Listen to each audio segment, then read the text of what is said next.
हाय दोस्तों, मैं हूँ फाल्गुनी गज्जर और मेरी चैनल भाविशा 9 पे आप सभी का हार्दिक स्वागत है।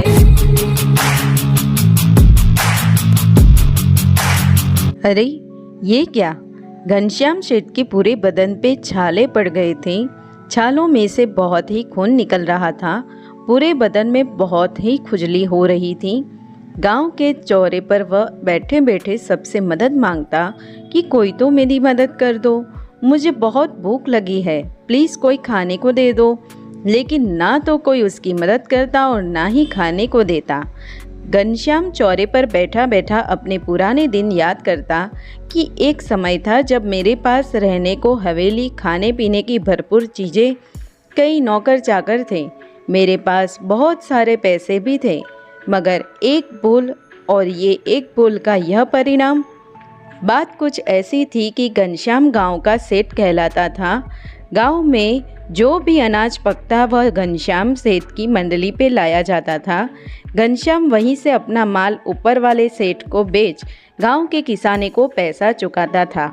एक बार घनश्याम के मित्र भोले ने उसे बताया कि घनश्याम, तुम्हें तो चाहे इतना पैसा मिल सकता है अगर तुम मेरी एक बात मानो तो। तब घनश्याम ने कहा कि ऊपर वाला से जो पैसा देता है उसके 30% में ले लेता हूँ और बाकी के किसान को दे देता हूँ। भोले ने कहा कि यही तो मैं बताना चाहता हूँ कि सेठ को तुम्हारे अलावा कोई नहीं पहचानता और तुम थोड़ा बहुत झूठ बोलकर, थोड़ा गफला कर चाहे उतना पैसा कमा सकते हो। इधर घनश्याम उसकी बातों में पड़ गया और दूसरे दिन किसान ने जो अनाज मंडली में जमा करवाया उसने भेड़-सेड़ करना शुरू कर दिया। ऊपर वाले सेठ ने फिर भी अनाज का सही दाम दिया।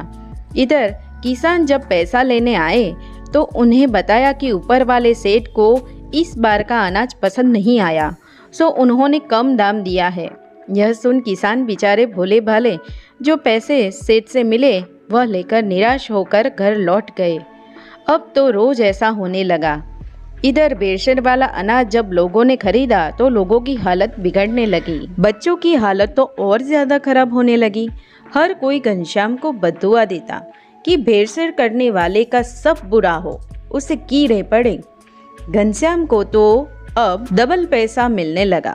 वह तो बहुत खुश था, लेकिन कहते हैं कि जैसी करनी वैसी भरनी।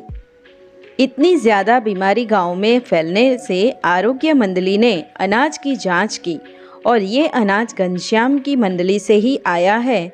यह जानकर पुलिस घनश्याम को पकड़कर ले गई। घनश्याम ने तुरंत ही अपना गुनाह किसान के माथे पर डाल दिया कि यह गफला किसान ने किया है।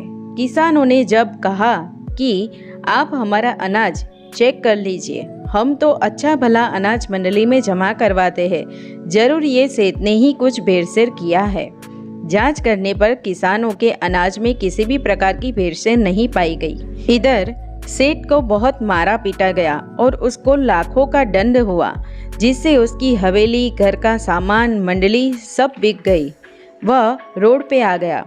सेठ गांव की गलियों में भटकता रहता, लेकिन किसी ने उसकी मदद नहीं की। पुलिस की मार से और इधर उधर भटकने से उसके पूरे बदन पे छाले पड़ गए थे। उसमें से खून रसें निकल रही थी, लेकिन पैसा न होने के कारण वह अपना इलाज भी नहीं करवा सकता था।